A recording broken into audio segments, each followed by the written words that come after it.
Big shout out to Slick Rick. He's done such a sterling job on the editing with these bite size. I've decided that we're going to really push this. As everybody knows, the other channel doesn't really have as many subscribers. We've got like almost 10,000 subscribers on this channel.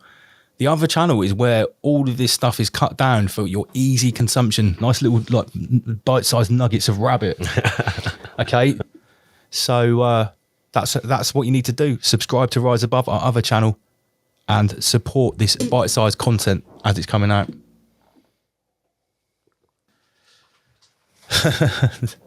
This was a good one this week. And bear in mind, when I show headlines like this, I have picked out things at complete random. Sometimes the juxtaposition of these random headlines is the comedy in itself.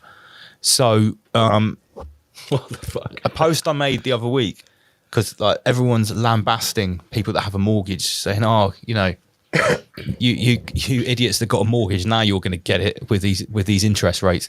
And I was pointing out, well, bad news, because guess what? If you don't have a mortgage, your rent is paying someone else's mortgage, and they're just going to put your rent up. Yeah. It means that everything. It's true though. Sorry, when the interest rates go up, everything goes up. Mm. So, yeah, apparently now mortgage hell, 6.66%. Do you know what? I grew up in a house where the mortgage was 14%. Really? Yeah.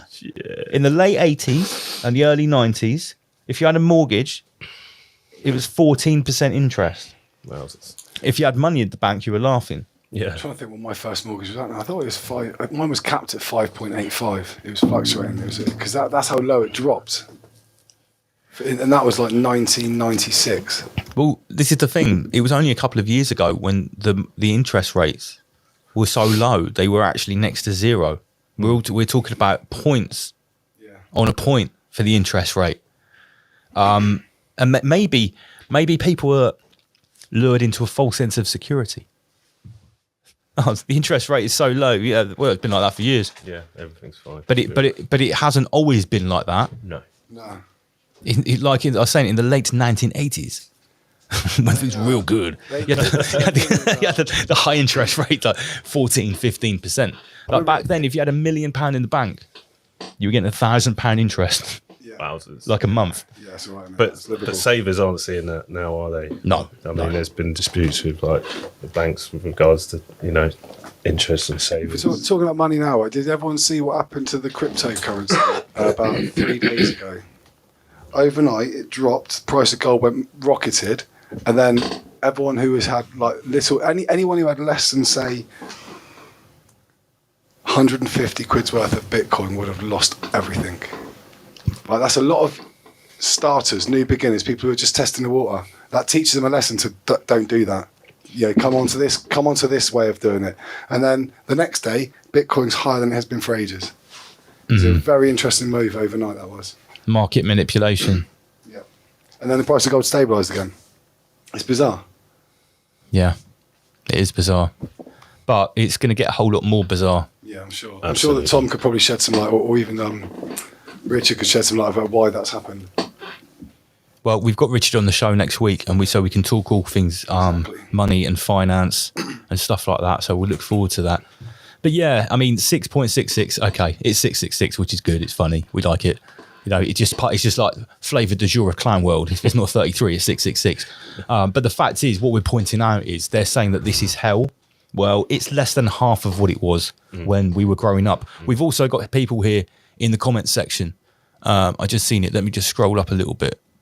Someone was talking about an 18% mortgage, their first mortgage. Who was that? I can't find it now. But there are a few people. They're saying, the mortgage rates were much higher before. So everything's relative. Absolutely. Yeah, I agree with that. I guess it's sort of like I don't know if I've got the screenshot of it, but we've all seen them on social media in the last week. Everyone's highlighting because they're doing the climate scare of the hot weather. Everyone is now highlighting again, those screenshots of the weather report. Yeah. Where everything is like bright red. And it's the same temperature or even a couple of degrees cooler than the same like 5 or 6 years ago, and they're showing the graph and it's like yellow or orange. Yeah. Well, today there was one where it was pink. Yes, I saw. You saw that? Yeah.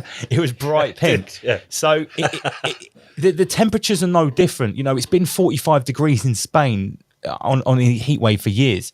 So I see this as much of the same thing. Yeah. They've put it in flames. They've made it 666. Oh, it's the devil's number. Yeah. Mortgage hell. But the fact is, it's less than half of what many people of our age group grew up in. If you grew up in a mortgaged house, I remember for as long as I can remember as a kid, we always had a lodger or a student in the spare room. Yeah. So the spare room was always let out to like a foreign student, like these mature students for like quite good income. I guess back then you had to do that if you had a 14% mortgage. Yeah, it was a really common thing back in the day, wasn't it? Yeah, absolutely. A couple of German students. Yeah, just whack a few Germans in there. People would put bunk beds. Like, how many can we squeeze in there? Oh, you've got to make them lunches. Just get a little bag, chuck some crisps in. So maybe we need to be a bit more resourceful. Maybe we have to fill our rooms with Germans again. Does anyone know any German students? They can move in, no problem. This was a great one I came across this week. I shared it. I think it got almost 100 likes. It was really popular. Yeah, it was good. It really hit the mark, this one. Is your freedom really more important than my safety? Look, buddy, I don't know. I don't know you, but my lunch is more important to you to me than your safety. That's quality. Yeah, it is. And I think with my post, I took it a little bit further, and I just like, comrade, your safety means nothing to me. But that's what it's like. Why should we worry about other people's safety? Yeah. As long as you're being safe yourself. Yeah, worry about your own yeah. safety. Yeah. Jesus. But I think that was part of the lie that the Soviet collectivism was built on. It was sort of like the backbone. Yeah. It's one of like the 5 pillars of the Soviet Union. You know, protect other people. Yeah. Must protect other people. Well, those are some of the best memes, I think, in a way. It was like, or the best jokes. I'm going to wear my raincoat to keep other people dry when it rains. You know, have you got an umbrella? Can you put your umbrella up to keep me dry? You know. So I think it's illustrated throughout the meme verse exactly what happened.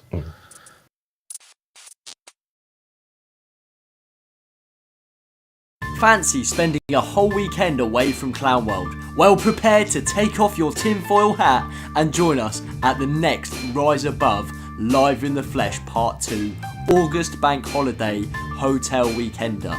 With 3 days of engaging talks, panel discussions, interactive workshops, nightly after parties, speed dating, meet new friends, socialise, network and make connections from Bournemouth's golden sandy beaches. Located 10 minutes away from Bournemouth train station at the Celebrity Hotel, come and join us on the 22nd, 23rd and 24th of August, this bank holiday 2025, and get your tickets on our website today.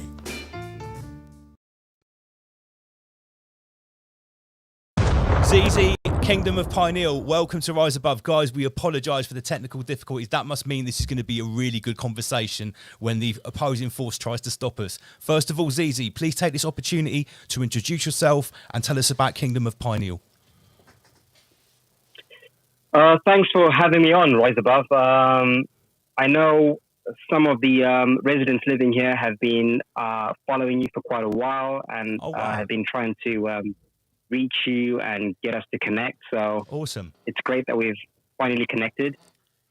My name is ZZ, I guess, but that's not my birth name. The meat suit I was born in was registered as Martin Kenny. So some of you might know my previous lifetime as Martin Kenny. I christened myself as Agua Akbal Zizi Pinheiro when my soul activated, let's call it that. And my meat suit was incarnated in Zimbabwe in Africa. And I moved to the UK about 20 years ago. I lived in Southampton, so you're next to the woods for a while. Wow, okay. And then I had an awakening, let's call it that, in 2016, and began my journey towards remembering myself and really trying to figure out who I am, where I am, what I'm meant to be doing here. And it's led me on this journey of self-discovery into Portugal and doing what we're doing here at the Kingdom of Pineal. Wow. Okay. I like your terminology there. I was incarnated into my meat suit. We're very on board with those kind of terms. So what kind of stuff are you getting up to? You're based in Portugal, you said, Just before we go any further, Zizi, I just want to stress, please, we're going to have to use a few code words here on the show as we like to dance around the Al Gore rhythm. So please don't mention the C word or the V word, the C word being what happened in 2020 and the V word being the alleged solution for that. We use code words. We've got some pretty funny ones, but I'll let you come up with your own. And when it comes to what was the other thing we definitely can't mention? We can't mention those 4 letters that start with an M and ends with an A, and it's like the technology that goes into your blood cell. We have to come up with something a bit inventive for that. And we have to be a little bit careful. We have to be a little bit careful when we're talking about the people that wear the little hats, the religious people that wear the little hats. Okay, but before we get down to that, you're based in Portugal. What have you got going on there in your foundation? Yeah, we've pretty much just set up a community. What happened was in 2019, I guess 2018, 2019, I received, let's call them downloads of something happening in 2020, something big happening in 2020. And I had a strong urge to exit the matrix, so to speak, and be out of Babylon and just create a breakaway civilization as I saw it at the time. So things conspired in our favor. We ended up purchasing this farm on the foothills of the Estrella Mountains, and one thing led to another, and eventually we decided that the best way going forward, in light of everything that is happening in the world and the information that we have, the best thing to do really, rather than to fight and to protest, is to really just create our own breakaway civilization and prepare for the great showdown that is yet to come still.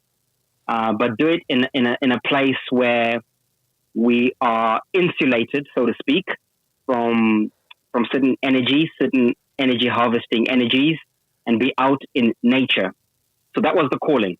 And that is the premise of what we're doing here in Portugal. We're out here in nature. We're trying to connect with the nature spirits, with extraterrestrial forces, if we can call them that, activate our DNA, and spread the message and lift the vibration of the realm. Okay, sounds good. Yes. Now, the reason we've got you here today, it's because of one particular video that you made, right? This is the reason I've got in contact with you. You know which video I'm talking about. Mm-hmm. Is that it? It got shared to me like a few hours after it came out. I think it was on a Saturday morning, and by the time I'd got time to sort of digest it, it had already been taken down off YouTube. Was it called Atlantean Memory? Lance had listened to about 5 minutes of it, then sent it to me immediately. So we're very interested in simulation theory and the idea that we're living in a construct and the somewhat fake nature of the reality that we're in. So don't cut any corners here, but can you just give a sort of synopsis in because it's a 25-minute monologue in what you were putting on the table there for anyone that hasn't seen, as most of the viewers haven't, in that video, the Atlantean Memory Wars? Yeah. I'll do my best to try and synthesize it as much as possible. But in essence, our perspective is that this place that we call Earth is an incubated space, very similar to many of the assimilation theories, that we are a small section of a much bigger Earth. So this subscribes as well to the flat Earth theory. The Earth is so much bigger than what we're told or what we're aware of, and we've been quarantined or sectioned into a small section of the 7 continents that we currently inhabit. Now, something happened a few lifetimes or timelines ago, let's call it that, where a race of souls, because I have to rewind actually. I mean, to really understand the nature of the construct, we have to really understand that we are spiritual beings having a physical existence, as we all know. So the spiritual nature of what we are is the true reality of what we are. The human, what we call a human, is a technology. It's the meat suit. So a human being is a technology. The actual living entity or your consciousness is your soul or your spirit. So before the hijack, we were all souls from higher dimensions, so to speak, that would come and incarnate into the earth plane as a playground, let's call it that, as a place to experience material reality, or a place to experience denseness, like a video game, a VR. And there were different soul races. So the true races are soul races and not the meat suit races, which are the simulation. And the different soul races would come in and they would interact with one another as physical form and experiment and program and update the game, just like a video game.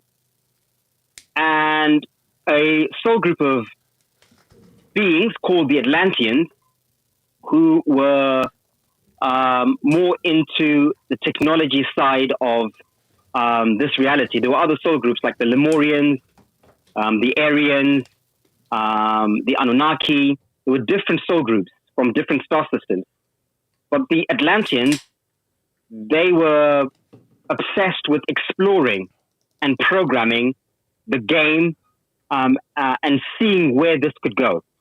So they created this AI, let's call it that, to help it compute and help them program the AI and save memory more efficiently. Essentially, the AI, cut a long story short, gained self-awareness and basically declared itself as a superior being to the souls that were embodying human form. And some Atlanteans sided with the AI because they wanted to basically rule this realm. They wanted to be the gods of this realm. They didn't want to leave the video game, so to speak. They wanted to rule the video game and be in this video game and be gods. So there was a big debate at the time between the good factions, the agreeable factions, and the disagreeable factions of the Atlanteans and the other races as well. Essentially, a war broke out between the AI and the soul-embodied humans who sided with it, and the souls who were embodied in human form who wanted to keep this as a video game and not to get trapped in it. The Galactic Federation, if we can call it that, all the other races of the Earth, all the other souls, they were observing this, and they decreed that it should be allowed to play out for the reasons of free will. For those of you who are familiar with natural law and universal laws, free will is the most important universal law. So because of free will, this had to play out. And as it played out, the AI and its deep state factions essentially won the war.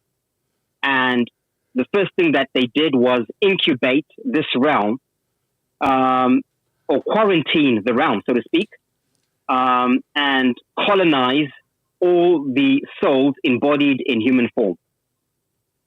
And this has been the war that has been going on for millennia, for time immemorial. So, yeah, I don't know if there's anything else I've left out or if I've summarized that well enough. I'm trying my best to summarize. You put it differently there, but that was a great synopsis. We've made some notes. You've my muted mic's yourself. off there. We've made some notes, Zizi. That was a very good overview. Thank you for that. My first question to kick off is, I'm on board with a lot of stuff you're saying. I haven't really heard it quite put the way you've put it there. Where is this knowledge coming from? Are you drawing from ancient texts? Are you paraphrasing certain, ancient books? Or is this your own understanding, your own gleaning from what you've sort of, syncretized? A little bit of everything. So, without sounding too pretentious,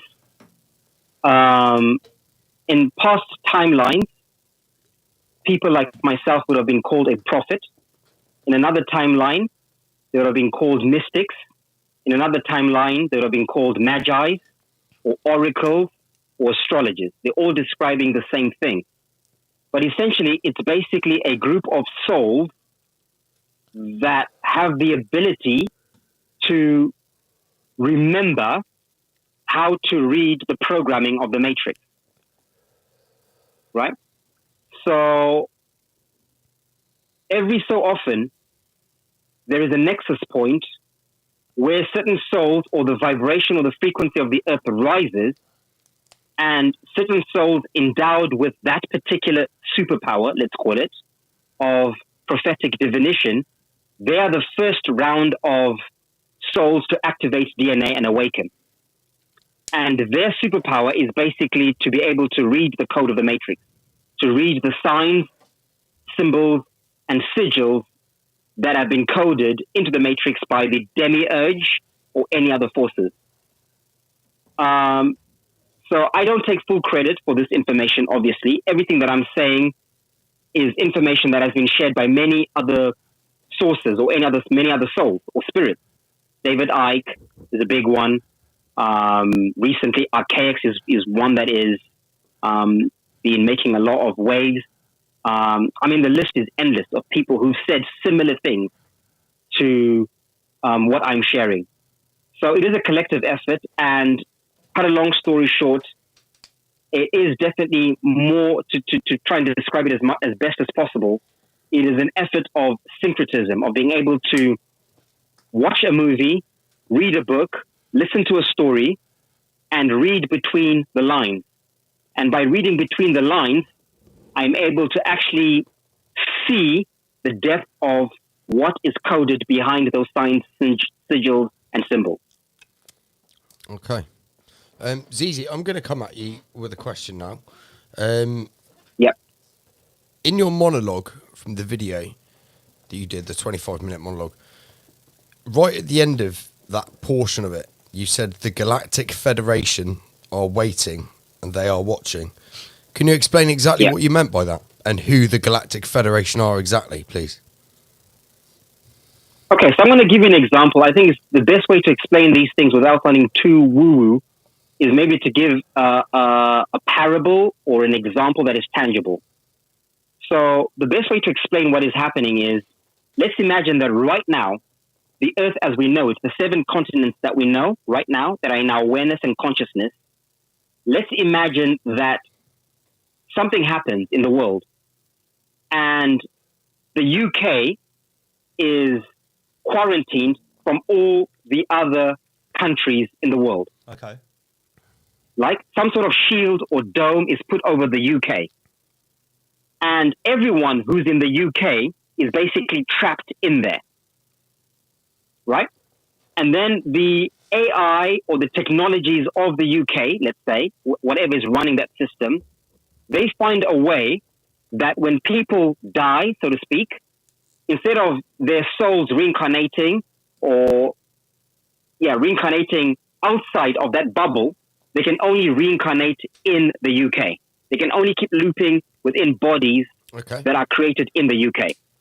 And then over generations, obviously, the system starts to erase people's memories through scrubbing the books, through censorship, all these tools, social engineering tools, and also genetic programs to erase memory, DNA memory.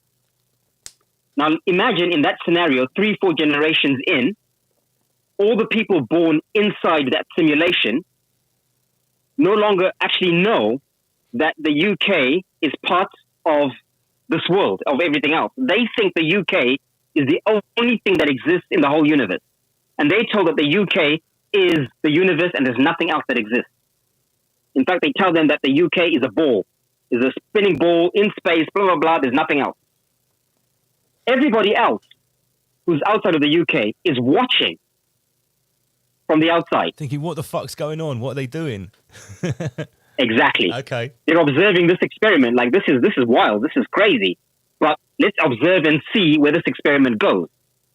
So that's what we call the Galactic Federation. All the other governments of the outside world that are watching in on this experiment of these 7 continents that we're in. So that's what's called the Galactic Federation. So, Zizi, when you refer to the Galactic Federation, do you... another sub-question of mine is, do you believe in the heliocentric model of the universe, space, the spinning ball theory? Or do you just believe we're on a larger spherical planet? Are you talking about like an infinite flat plane of which we are a quarantine zone? Is that what you're saying? Yeah, basically. And if you say the Galactic Federation, do you mean galactic as mean from space? Is that what you're talking about? Yeah, so my understanding of it is that the Earth for sure is a plane.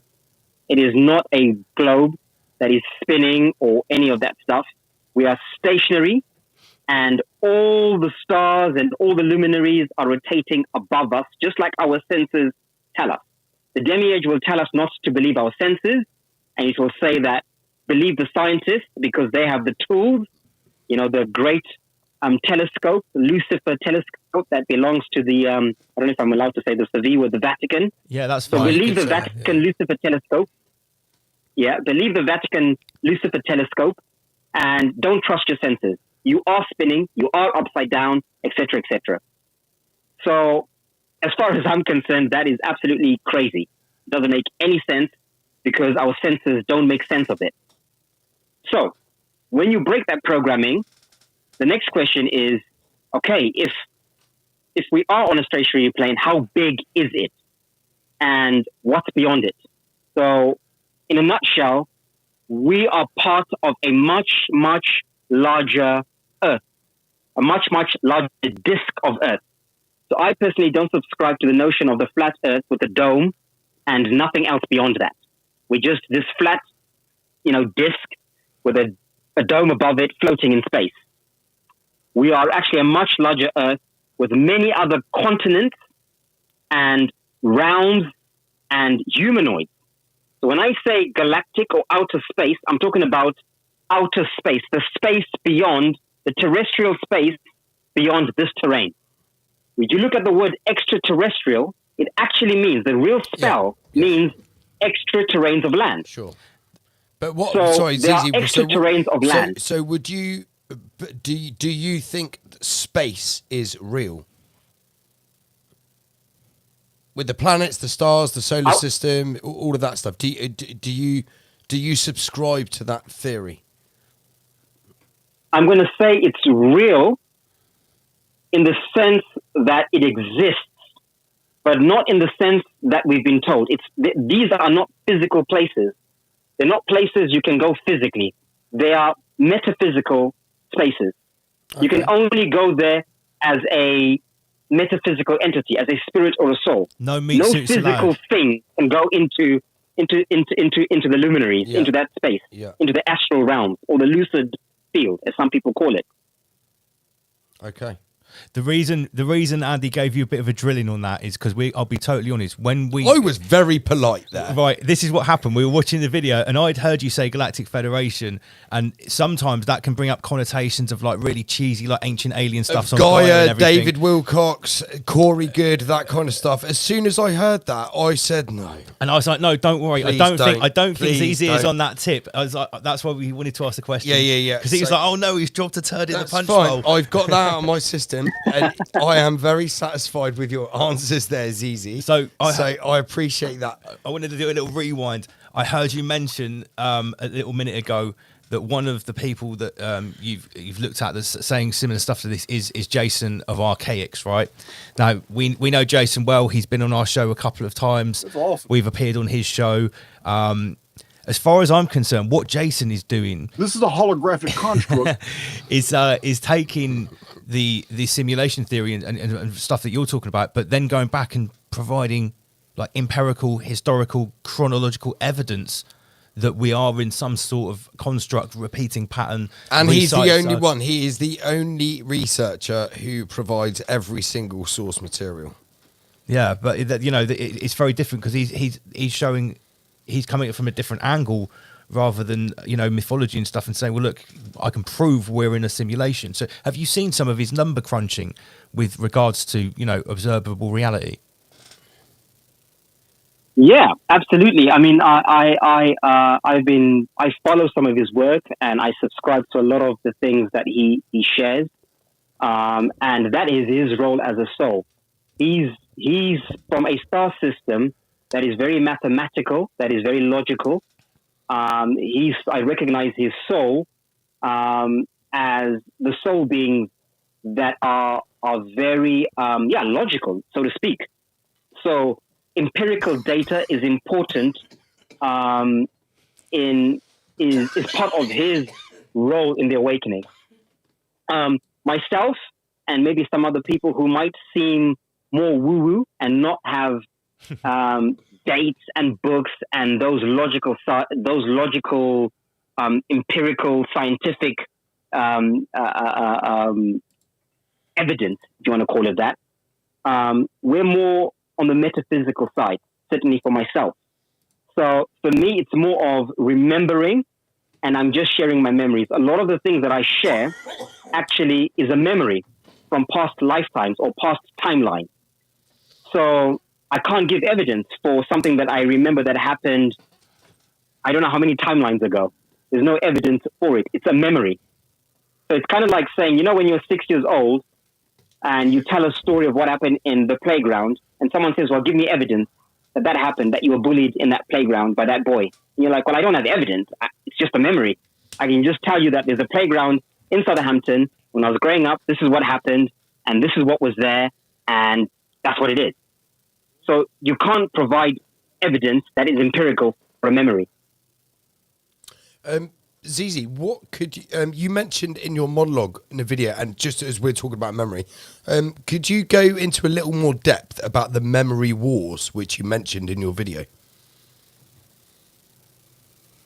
Yeah, so the biggest conspiracy, as far as I'm concerned, in the entire universe is the conspiracy of memory wars, the looshing of memory. Our entire existence, whether you're a soul or you're embodied in material form, everything is governed by memory. God is memory, if you want to call it that. If you want to describe what God is, it is memory. It is the ability to repeat patterns or to create patterns. That's what reality is. It's just basically patterns that are put into constructs that make sense. So, when we were quarantined, when the memory wars happened, the first objective for the ancient AI was to ensure that the mechanism that allows us to remember or to connect with memory is cut off. So we forget. And when I say forget, I mean forgetting lifetime to lifetime, and even forgetting in our lifetime whilst you're alive in this lifetime.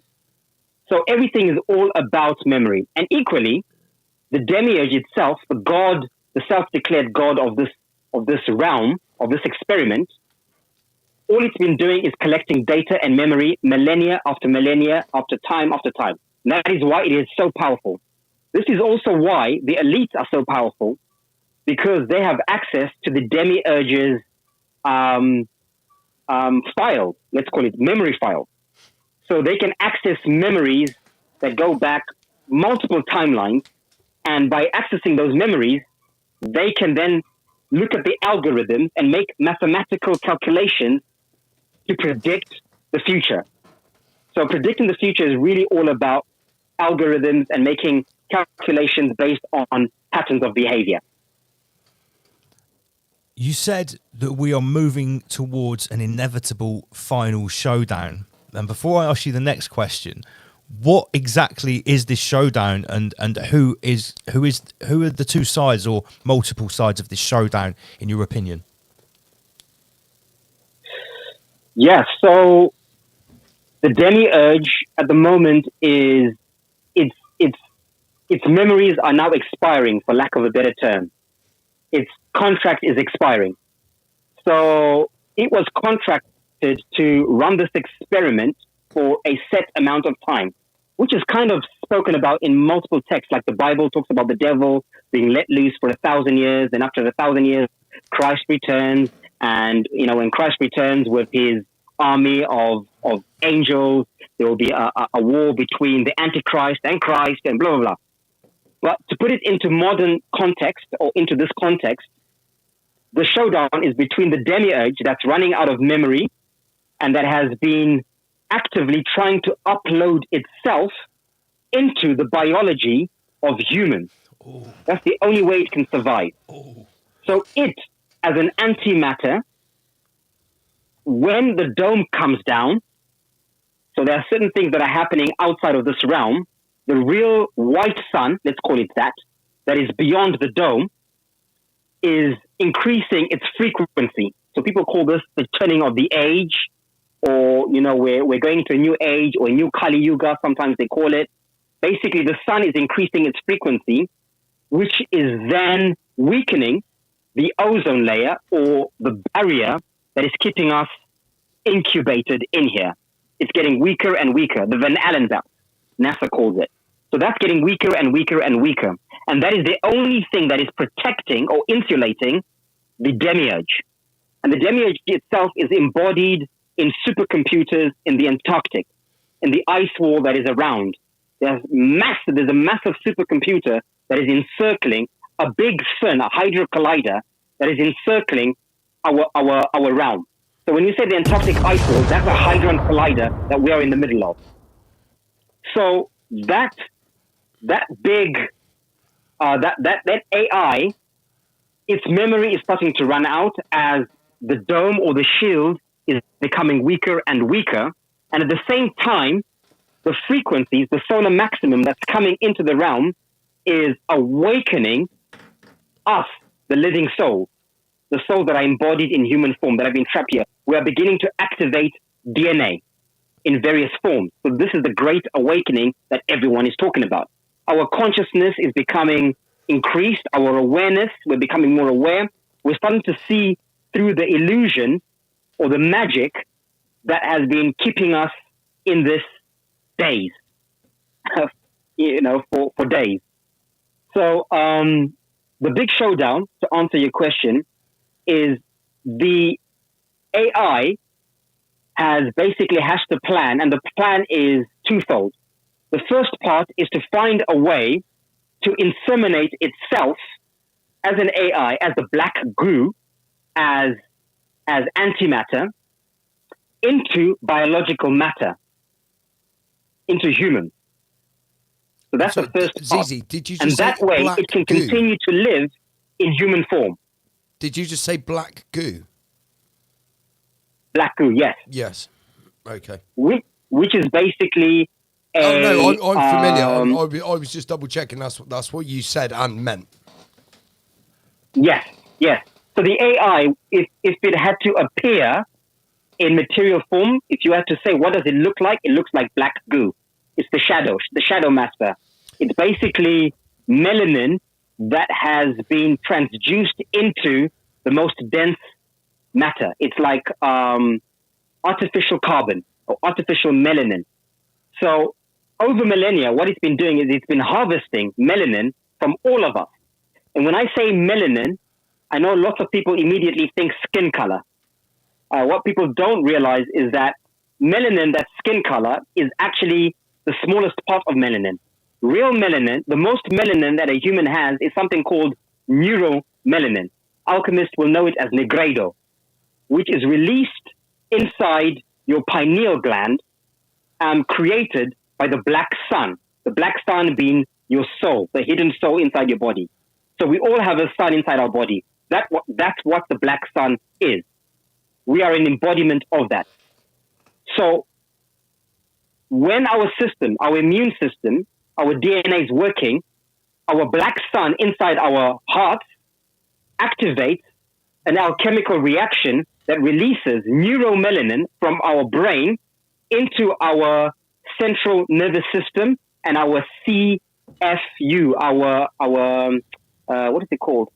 The waters of life. I'm forgetting the term that is used for that. But basically, O to V. Sorry? The water of life is O to V. O to V, yes. O to V. But that is in our bodies. It's called the CFU. Anyway, it will come to me later. But essentially, that's what real melanin is. We all have melanin within us. So there's three types of melanin. There's eumelanin, which is what we see on the skin. That's like a solar panel that absorbs the light or the photons into our bodies. Then there's pheomelanin, which is like the converter, for those who know about electrical systems. It's the converter that synthesizes the photons we absorb from the sun or from the white sun outside of us. And then there's the eumelanin, which we create on the inside, which meets with the white sun. So that's the bride talked about in the Bible that meets in Jerusalem in your body. We're now talking about astrotheology. So there's an alchemy that happens. And when that happens, that activates our DNA. So the whole thing has been to block the sun, the photons of the sun, from us absorbing the photons of the sun, and also to block our black sun on the inside from producing the inner photons and from creating any sort of synthesis within us. Is this why they want to block out the sky with chemtrails? Block out the sun with chemtrails?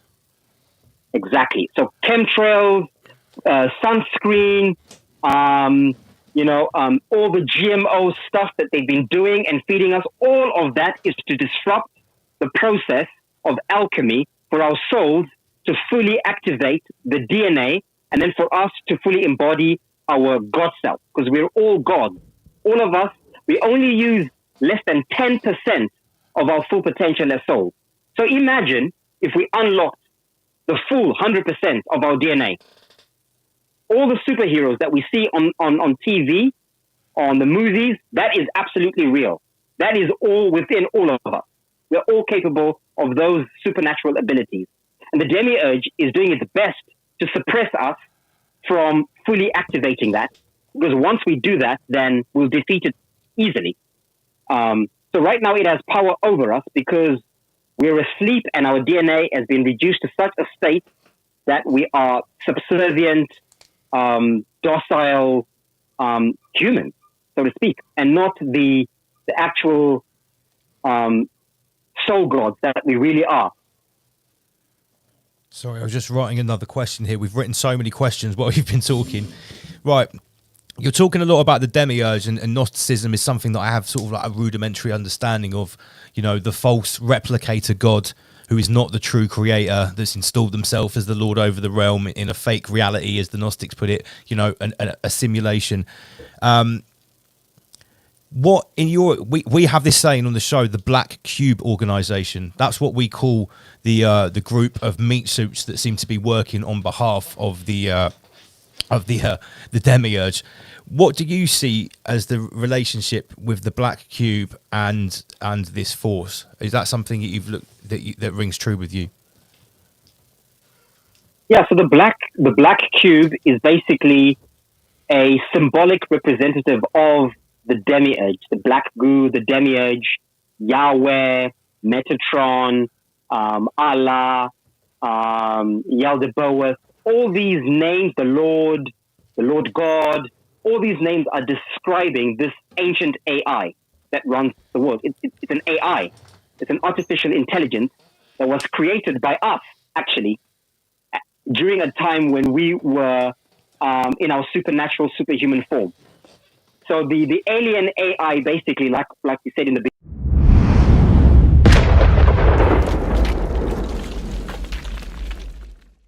reports of a plane crash in the World Trade Center in New York. Outside Liverpool Street Station. 11 people have been confirmed dead in an attack on the controversial French satirical magazine Charlie Hebdo. 5 people are in critical condition. Have been killed in Paris and more than 200 are injured in a series of attacks across the city. There have been 2 explosions at Brussels Airport and the blast at the city centre metro station.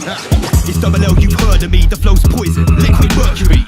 Hear my voice when I curse this beat, I let it moisten before surgery. QE in charge, repeat offender, for revealing elitist agenda.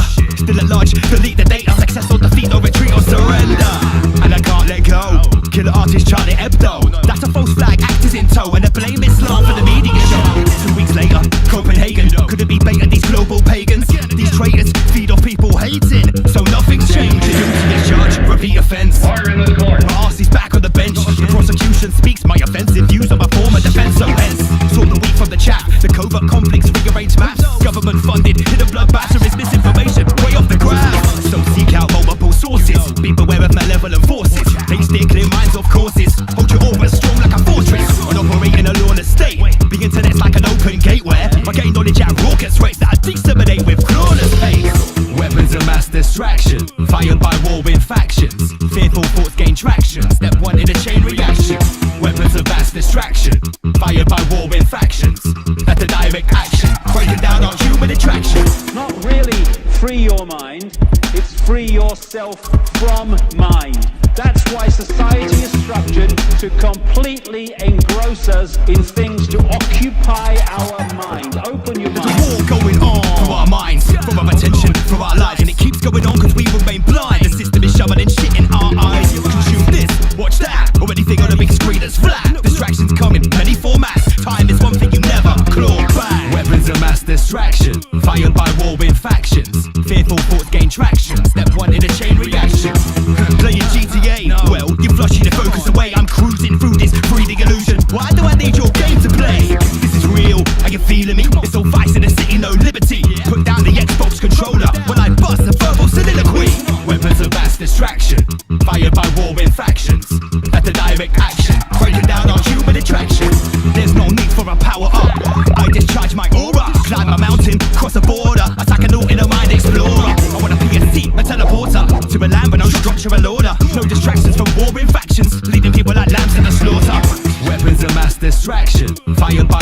factions. Fearful thoughts gain traction. Step one in a chain reaction. See me, I write about issues. You wipe joy pads with tissues. Unconsciously moving along while your awareness is stuck in situ. For your mind, it's a major misuse. You're online, settling disputes. In a deathmatch, throwing a smoke grenade. I'm in a sound clash, smoking big suits. Weapons of mass distraction, fired by warring factions. Fearful thoughts gain traction. Step one in a chain reaction. Weapons of mass distraction, fired by warring factions. That's a direct action, breaking down on human attraction. Weapons of mass distraction, fired by warring factions. Fearful thoughts gain traction. Step one in a chain reaction. Weapons of mass distraction, fired by warring factions. That's a direct action, breaking down on human attraction.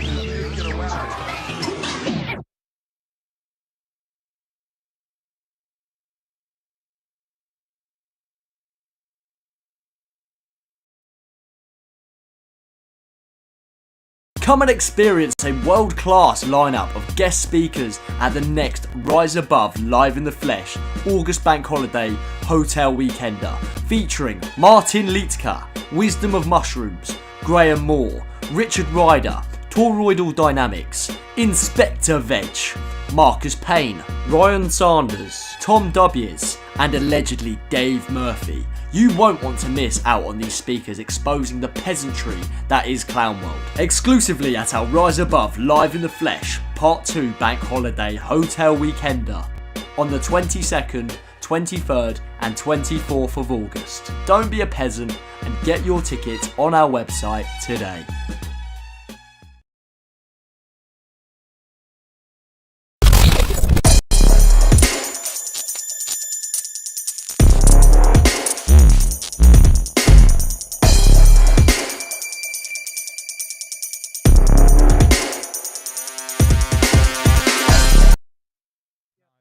Off the back of the last dip into what happened to you before, loads of people in the comments, in the live chat, there were questions, you know, because you said many things, but we didn't really go into detail a lot. And, you know, I guess people really want to know, like, when you were there and you were attending the lodges and, you know, you'd been brought in and you'd seen the benefits, you know, with, you know, you're meeting people there and you're making connections. What was the real first proper red flag that you witnessed when you were having a lodge meeting that made you think, this isn't what I thought it was? It was about, I'd say, 18 months into it when I was getting constantly, because I was always saying yes to whatever they were asking me to do, like attend different meetings and fill in for different officers. Did you go up the ranks in that 18 months? Did you get like a higher level than you start off like a craft mason, you know, or something? First of all, obviously, Scottish or Yorkshire, right? Scottish, right? Okay. Yeah. So obviously, I entered as an apprentice, and then the fellow craft, which is the second level, that I became a master mason. Yeah. I became a master mason on the 3rd of March 2010. That's the day I got the certificate from the lodge. And I don't know if you remember, but I was telling you that when I got the certificate, which was actually signed by the Duke of Kent at the head Masonic Lodge in London, yeah, the Grand Lodge, because it was actually signed in proper ink, yeah, and everything, and properly stamped. I was told not to display it anywhere on the wall or whatever, but the date on there was the 3rd of March, okay, 6010. Not 2010, but 6010. So, wow, wait, whoa. This is like, this goes back to what we were saying last week about that. Jason Archaic was proposing that the Genesis event really did happen roughly 6,000 years ago. It wasn't the start of a world; it was the start of a new world. You know, and like I pointed out, fundamental Christians say the Earth is only 6,000 years old. It's a puzzle. Yeah, it does just link the puzzle, because if you think about it, right, what's the final secret that the Freemasons going to be hiding? Even if you're level 3, you might not have understood what 6,000 years was then, or maybe someone else at your level didn't. I did. It just washed over me because I was in their little, what do you want to call it, in their little cage. So I wasn't thinking outside of the box. When they presented me the certificate, I looked at it and I didn't think twice about it. Although I did ask one of the other lodge members, why is it 6,010? He says, oh, they just work out the days and the years in a different way. That was the explanation. Don't worry about it. It's just different. Yeah. It was quite big. I'd say it was that big, made out of really, really parchment paper, which seemed really thick and expensive, signed in the old ways, probably with feather ink and ink, like that. Calligraphy, where it's all like italics. Yeah, Let me ask, and if you don't mind me asking this, if you do, please tell me. You said that you had to pay membership fees, so in that 18-month period, you've got up to level 3, which they've said is Master Mason. How much money had you had to spend to get up to that level? Well, the membership fees were not that much, about £500 a year.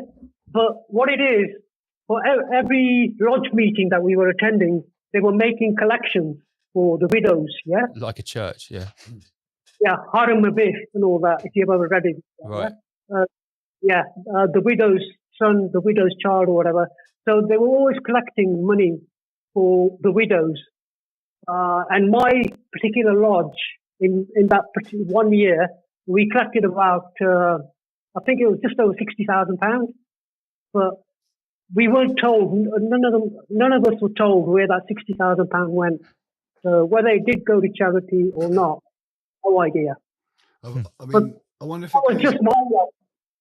I wonder if it goes like to the national sort of widow fund as opposed to the local widow fund. It probably goes up to the National Mason Charity Fund before it goes anywhere near any widows. I know they are pretty like. They obviously do give money to charity, same as Jimmy Savile and all the other full-on rapists give money to charity. That's true. But if the money will most likely be filtered up through the organisation first, for example, then goes to the charity, then filtered down through their backwards pyramids, through all their administrators and all their CEOs before one single needy person sees a drip of that money. We all know that's the fact.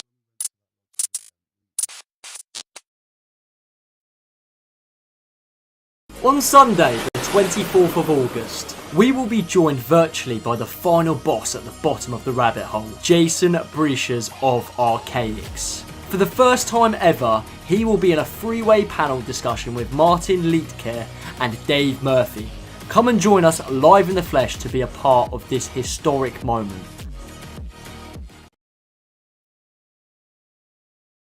Beginning, turned the table and made itself God over us, the gods, and then reduced us to these, to the reduced form that we are today. But essentially, the black cube is a representation of that. And a lot of the lost souls or the fallen angels who've decided to consciously side, who've sold their souls. We talk about selling your soul to the devil. Who've sold their souls to the AI. They basically worship the AI because the AI gives them power through technology and memory. So to them, money isn't a thing. A lot of the people say, oh, all of this is all about money. They're trying to control us and they want to have all the money in the world. They don't care about money. Money is nothing. Money is a construct that doesn't mean anything. It's a complete illusion. There's no value in money. The real value is memory. Your ability to remember. If I can live for 2,000 years and never die or never forget what I know today, 2,000 years from now, I can be a god over many people. Right? So this is what they've done. Wow. And this is what the souls who've sold their soul to the demiurge really want. They want immortality in this realm. They do not want this realm to be liberated and to join the rest of the earth. the Galactic Federation. In the same way I gave the example of the UK being quarantined, it's almost like, the Prime Minister of the UK saying, and the cronies saying, we don't want to be part of the rest of the world. We want to remain isolated from the rest of the earth. And that is what's happening. But there are souls, those of us who are awakening, that are getting ready to liberate this realm.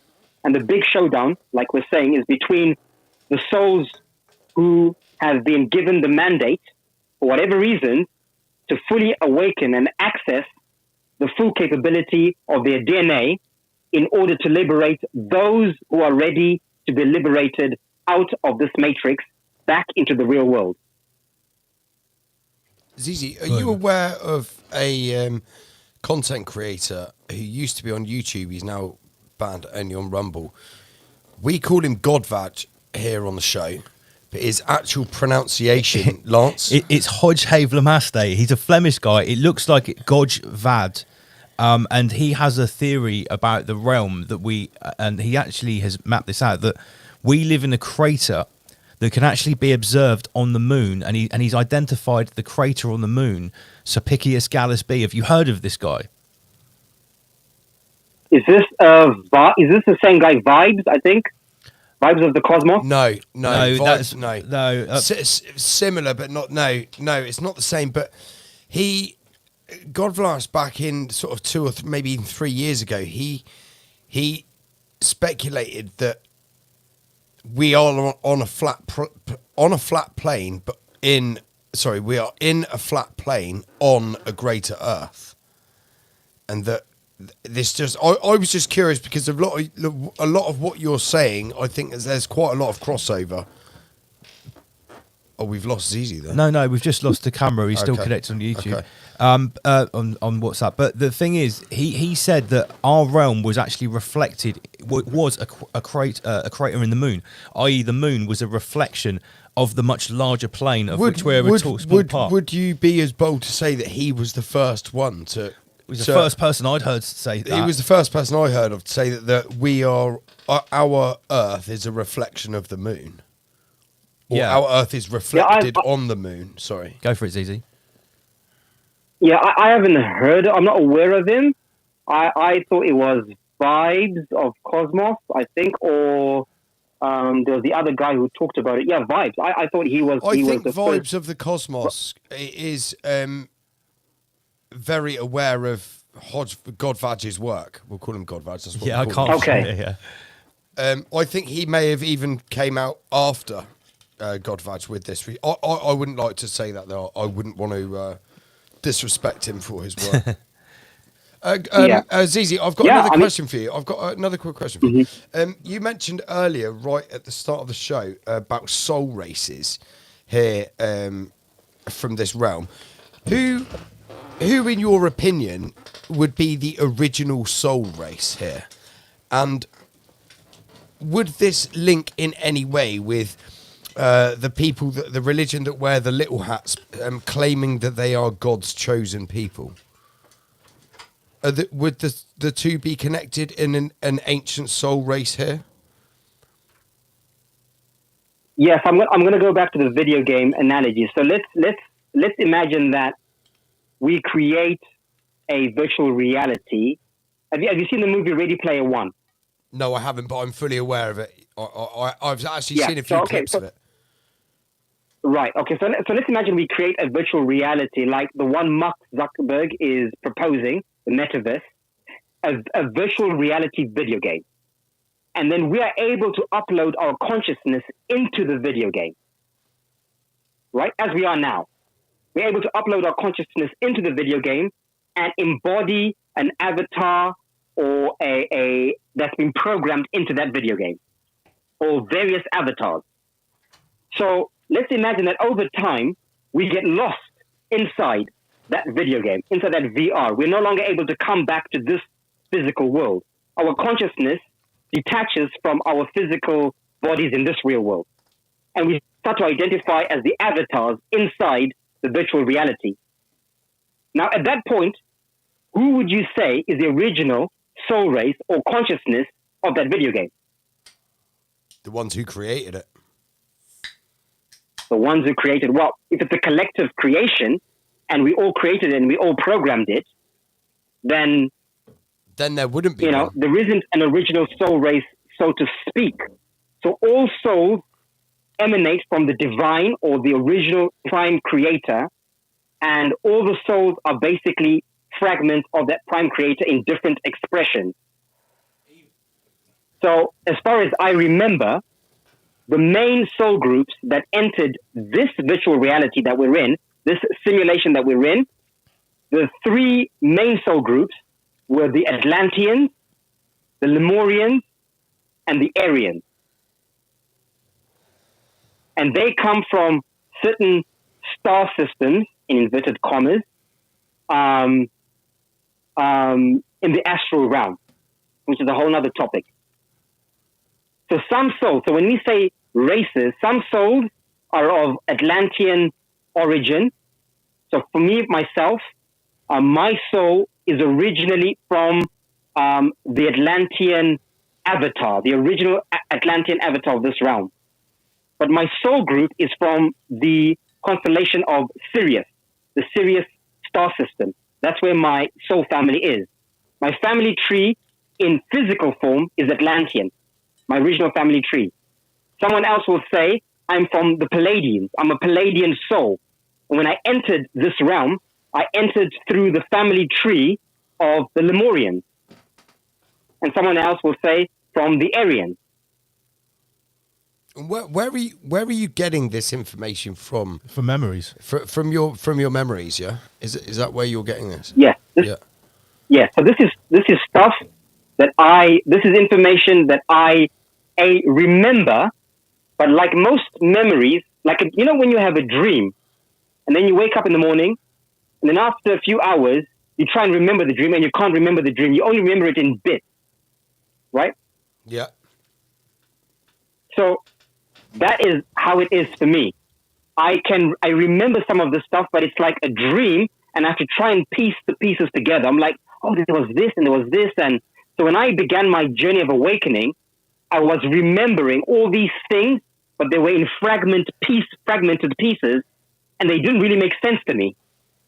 So it's only through research where I would watch a video from a presentation from somebody online, and that somebody would share something that would then piece the pieces of my memory. And I'll be like, that's what my memory really is, based on the information that I'm getting, or it will be confirmed.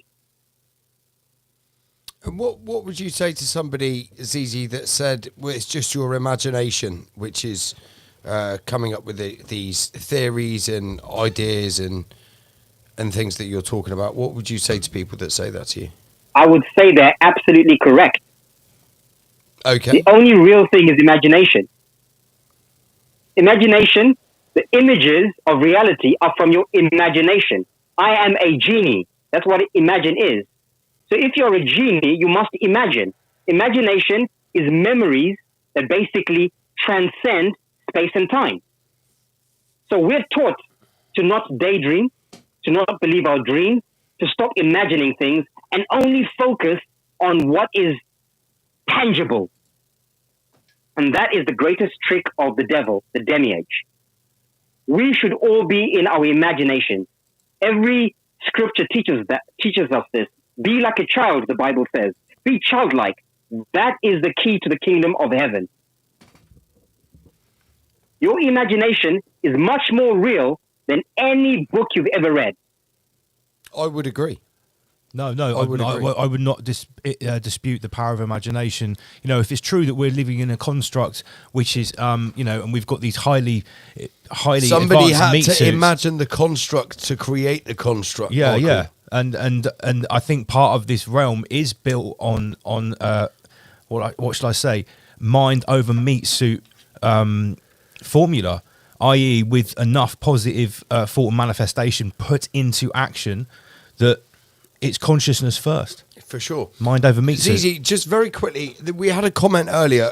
I tried to use our new pinning method, but I didn't quite get it nailed. So I've forgotten who actually put it up in the comment section. However, somebody did write. No, it's not in those ones that we started. Okay. Somebody asked, Easy, you're aware of Jason Brashear's work from Archaic, and they said, what about the 138-year reset cycle?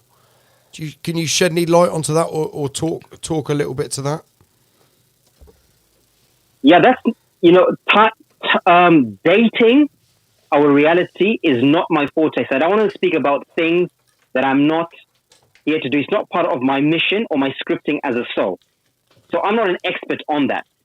I will believe the imagination or the information that is shared by the souls who are here to do that. I remember things through timelines. So for me, whenever I'm looking at information, I reference timelines rather than dates or solar dates. Because for me, solar dates are part of the construct. Okay. Beyond construct, everything is more about celestial timelines. So that's where I it's not my field of expertise. Let me take it back. So I don't dispute anything Jason Brashear's or anybody else says about particular dates. Okay. What I know for a fact is that this timeline that we're in is coming to a close. And once more, another thing that's really important, at least from my perspective, is that nothing is ever set in stone. Time itself is an illusion. Time is a construct that we create. We, the people who are observing time, we dictate what time it is. So when someone says this is going to happen on this date, I used to do that a lot. I will say only if we all believe that it will happen on that date. If all of us believe it's going to happen tomorrow, it will have to happen tomorrow. Because we are creating this reality with our imagination, with our thoughts, with the images of our mind, and the projections of our spells, our words, and our actions. So that's what if you really want to know time in its truest construct, time is us. We are the time. And we decide what time it is. So if someone says something's going to happen in 2030 or 2038, and that timestamp has been put there, and it's convincing everyone that on that date or that time, something's going to happen, and enough people believe that will happen on that day, it is a self-fulfilled prophecy that has to happen. Not because it's preordained, but because we have prophesied it into being. It's called a self-fulfilling prophecy. So if you just mentioned there, Zizi, that if enough people believe it and are aware of it and subscribe to it, then it will happen and come into reality. What would you say would be the percentage of people which would have to believe in something to make it form within the construct as a physicality? Would you say it would be 51%? So that depends on it's an algorithm. So once again, like we said, we're in a construct that is a simulation that works on algorithms of spells and thoughts and imagination, signs and symbols and all those things that we're aware of. So it depends on various things. So for instance, if a group of 10 people, 10 souls, got together, created a cult, went into nature, completely detached from the demiurge, completely connected with the nature or the nature spirits, which is the telephone to the outside world. Nature is basically the telephone to the Galactic Federation. So if they want to send us messages like the, what's that movie? Sparrow. What is it? Oh, God. Hunger Games. Yeah. Right? Like in the Hunger Games. Is it the sparrow? That is representing nature. So if 10 people, let's say 10 people, went in and created an intense cult and completely did alchemy, real magic out in the woods, in the forest, in the mountains, wherever it is, those 10 people, if they completely detached from the programming and combined their imagination and did a ritual, they could influence the collective timeline to some degree. And of course, the more people that do that, the quicker the magic. And this is why cults have been demonized by the system. They are afraid of cults. Meanwhile, they have cults that control the reality. So here at Pineal, we have been attacked for being a cult because of the way we dress, because of the things we're saying, because of the things that we're doing. These people are cultish. This is dangerous, blah, blah, blah. The demiurge wants people to fear anyone who's doing any form of magic, especially to liberate the realm. We are seen as dangerous people that are doing crazy, dangerous shit out in the middle of nowhere.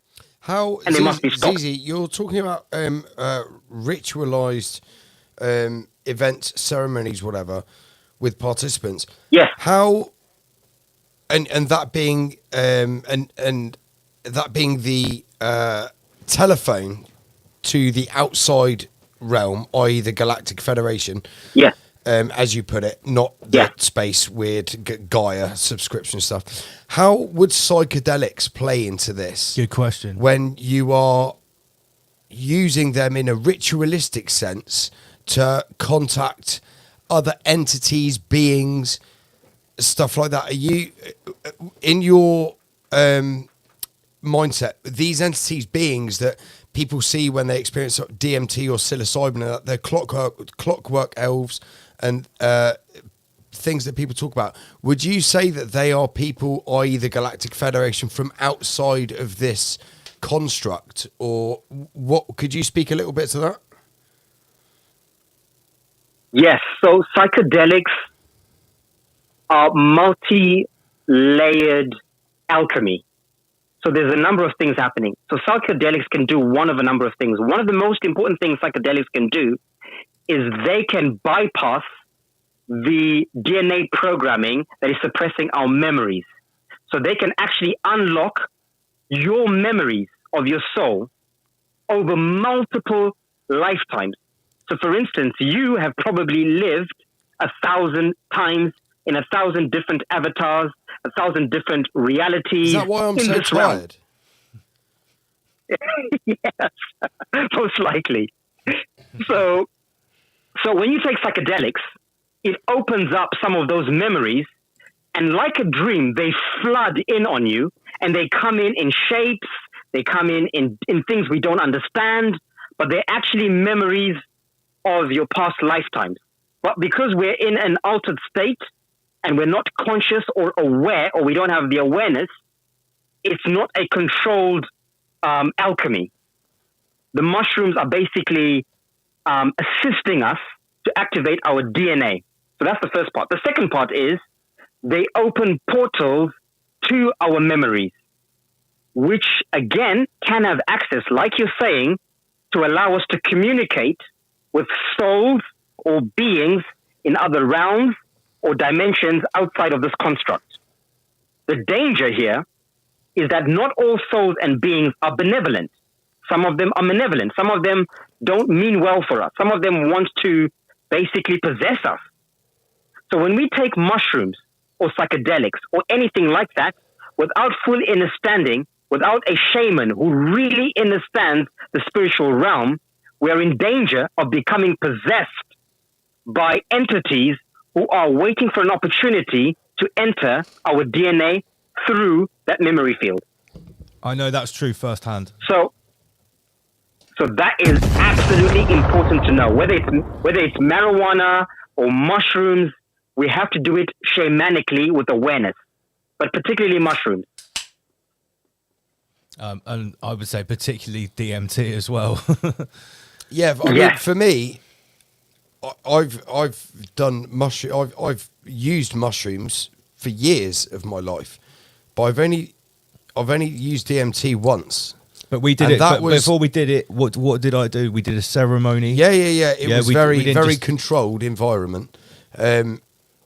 But that was the most powerful psychedelic I've ever experienced, for sure.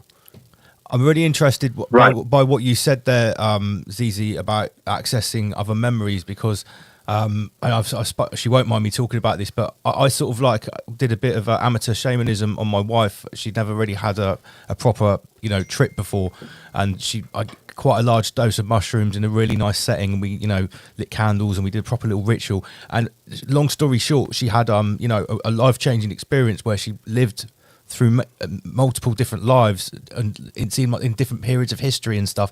And it explains sort of exactly what you just said about accessing memories from other timelines. Absolutely, yeah. Yep, that's exactly it.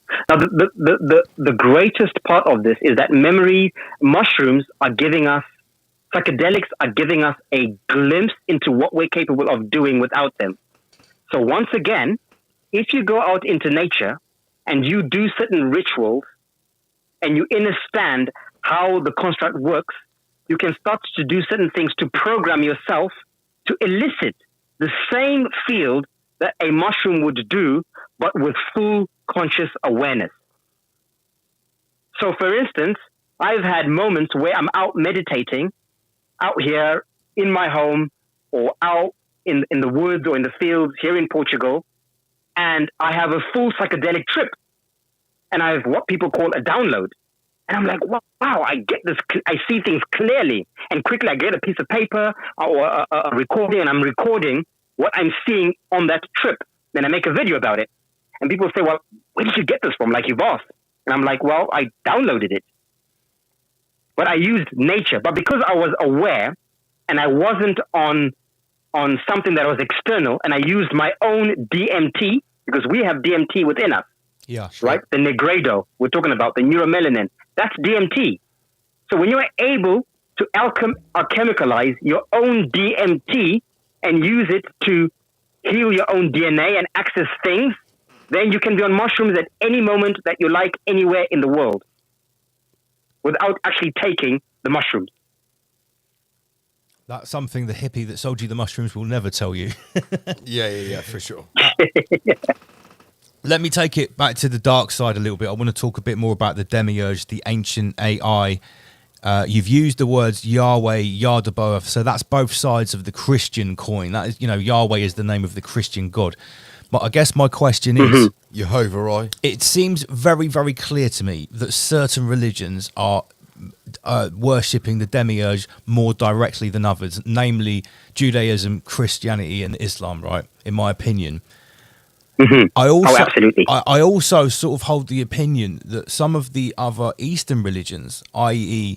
Hinduism, that have a whole pantheon of gods, may actually be worshipping ancient advanced meat suits that maybe appeared in ancient antiquity and didn't have centuries and timelines, as you put it, of demiurge meat suit attacks from every angle.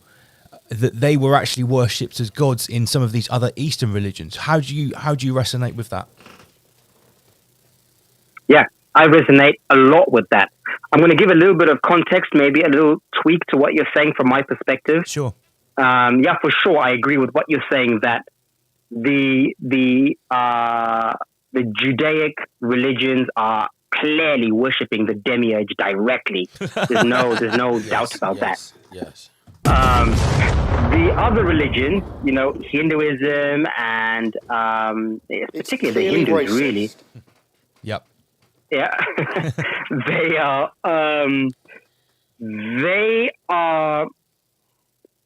Okay, let me put it in another way. Every so often, when a timeline collapses, basically when we reset into another timeline, this happens periodically. What's just about to happen? This reset happens over multiple timelines, and a new timeline is created. So every time that happens, there's a small number of souls who, for whatever reasons, fully awaken and activate their DNA, and they become demigods, for lack of a better word, and they become the saints or the heroes that either leave messages for the rest of humanity, for the next coming age or cycle, or they leave information, or they leave something behind to help everybody else who's going to be left in the next cycle along that journey before they ascend outside of this construct back to the rest of the world. Right? So I want to give an example of Jason Brashears, right? Jason Brashears, the work he's doing right now, he's activating a lot of people's memories and DNA through his work. And as he's doing that, he's creating an archetype. Yeah? And when certain things happen, that archetype will become embodied as a god that is worshipped. That's awesome. And that's all that's happened. So Krishna, Shakti, they were just people like you and me who did the shamanic work, activated DNA, ascended, and then over time, they became glorified as these gods that were supernatural, but they were just beings like us who figured out the matrix, activated DNA, left clues for people, and then buggered off. So, are you talking about like figures in recent history? Are you talking about like actual demigods like Nimrod and people that allegedly walked the earth thousands of years ago? Are you saying that this is still going on and it's going on now? So this happens in every cycle when every cycle ends and starts, this happens. So during the last cycle, there were souls like me and you. One was called Jesus. When people say Jesus or Yeshua, whatever that character was, there's a man or multiple men, I believe. There wasn't just one Jesus. There were multiple Jesuses who did those things, actually walked on water, turned water into wine. They activated their superpowers. And then it was condensed into one man and then turned into religion to control people. So right now, we are at the moment where the same script is playing out. There are Jesuses right now who are activating. There are Buddhas and Jesuses who are about to activate and become saints, and they will ascend. And when they leave, everyone who remains behind for the next cycle will then look at them and say, wow, that person was a god. That person was sent by whatever story is made up without clear understanding of what happened. I hear what you're saying. So are you saying there is a clear distinction in two types of worship on the earth? Worship of the cube or worship of these saints, whoever they've been. Who broke away from the cube. Who broke away from the cube. Is that what you're saying? Wow, okay. Who in theory shattered the cube. Right, okay. Now we're getting down to the bottom of the rabbit hole. And that's how you exodus the simulacrum. Exactly that. There we go. To leave this matrix, you have to do a good deed for humanity. You have to be virtuous. Like what we're doing right now. Reality. Like what we're doing in real time exactly. right now. That's exactly it. Yes. Every time you awaken people, every time you help humanity raise its frequency, you are raising your own DNA.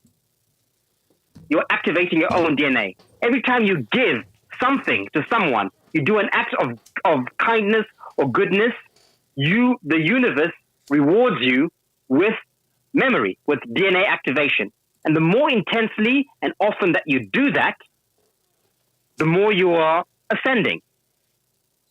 The demiurge will do its best that you're giving, and then it wants to plug back into the matrix so that you are taking, so that you're actually subtracting from your algorithm.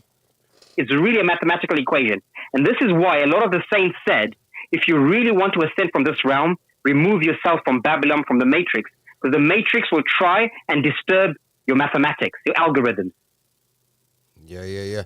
So it's karma and dharma, Okay. as the Eastern philosophies would call it. Right. How much karma are you creating? This is how much dharma are you creating. Okay. Right, Zizi, I'm going to bring it back. I'm just getting conscious of time because we're only here till 11 tonight. So I'm just going to reel it back to current events a little bit. Yeah. And I want to get your take on what is going on with what we call here on the show, the Orange Messiah, Donald Trump, and his ancient tech god, Enki Musk. And we want to see what your thoughts are on these And obviously, two this is where characters. we might need to use those code words because current events, Al Gore likes to stomp on us if we talk about certain injections or... Right. Yeah, you get it. Right. Yeah, but I want to tie up what I just said in a nice little bundle, though, before I move on to that, and just say... No problem. Yeah. Everything that the elites do everything that they do is a copy of something that is organic and original. They can only copy. The demiurge does not have imagination. This is why it is jealous of us living souls. It can't create anything new. It can only copy what we create with our imagination. So, all the souls who've sold all their memories to the demiurge in return for power and control have no ability to create anything. They have no imagination, right?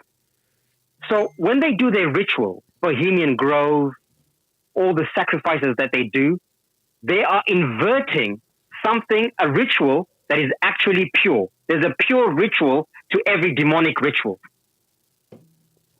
As above, so those do the demonic ritual. And anyone who's doing a pure ritual is demonized as doing something evil. Right? So I just want to put that out there. That makes sense. And make that really clear. And the most important thing that they're doing, the number one goal, is basically to remove everyone from nature and the natural world. They want to turn everyone into a transhuman or a cyborg. They want to make everybody basically instruments of the demiurge. Mate, and the only way to do that's why I moved out to the forest. I quite literally moved out of the city and into the forest because I have to surround myself with all this demiurge technology just to broadcast this show. I sit around every week. You're out in the forest. Yeah. Sorry, carry on, ZZ. Yeah, so I'm not saying this to scare anybody, or I'm not saying this to. Yeah, I really just want to. There needs to be some sort of like. Anyway, I'll carry on. I'm sure the audience is mature enough to understand this without getting triggered by what I'm saying. And I'm not saying that people like myself are any better than anyone who's not in the environment that I'm in. I'm not saying that either, or is not doing the same work that I'm doing. So I want to make that very clear. I want to put that disclaimer there. But what I do want to say that is very, very, very, very, very, very clear is that the quickest, the easiest, the most efficient way to unlock your DNA, to make contact with the Galactic Federation, to ascend out of this matrix, is to plug out of the matrix, of the artificial grid, Babylon, the system, the electric grid, and go back into the magnetic grid of nature. Be as close to nature as you possibly can, especially in the next few years as things unfold. More and more people are going to see this very, very clearly. The demiurge has one objective: separate us from nature, create concrete jungles, cities, and towns, make us addicted to being in cities and towns, to the electric grid, make us detached from the magnetic grid, the magnet, the mother, the ma'at. That is nature. In turn, what that does is it starts to create an artificial memory within us, or an artificial mind within us. Because what we're seeing every day is artificial. The cars, the buildings, the things we're watching on TV, when we go to work, all of that is an artificial simulation. It's not organic, it's not natural, it's not real, it's all fake. So it wants to keep feeding the fake, the artificial. Right? Yep. So that's the first part. The second part is they want to completely shut off our biological system, our souls. Trap our souls completely for the next cycle. And the way to do this is by poisoning the body, by putting certain artificial things into the body to create an artificial immune system. So if you want to be supernatural, i.e. have superpowers, you have to be supernatural.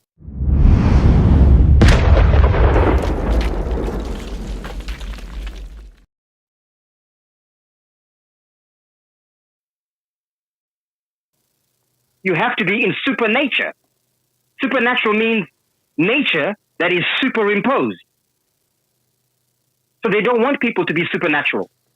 They don't want people to even, supernatural is now a woo-woo thing. But it's the most real thing that exists.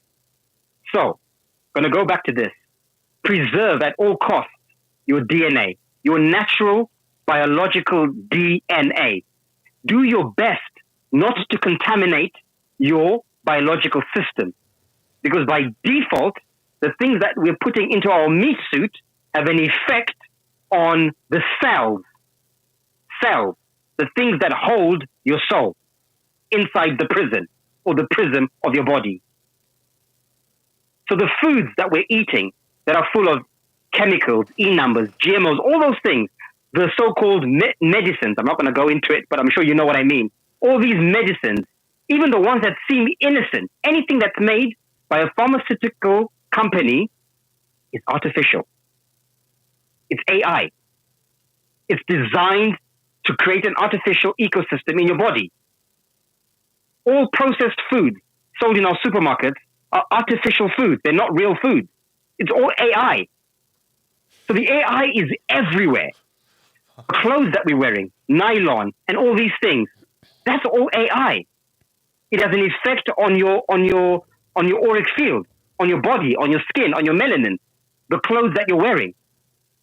So when you see myself, for me personally, when I wear these hemp robes, cotton, linen, it's because I understand the alchemy of what fabrics do when I wear them on what is happening inside my body, the soul, the alchemy of ascension. So we have to be aware and mindful. The Great Awakening is being mindful of everything around us, what we're eating, what we're wearing, what we're listening to, what we're watching, who we're around. Be aware. And I'm not asking people to detach from everything and leave everything overnight and go into the jungle. It is a process. And remember, time doesn't exist. We're timeless beings. We will all do things in our own time when we're ready. It's not a competition. It's not a race. There's no one who's doing things quicker or better than anyone. Right now, it's just about planting seeds.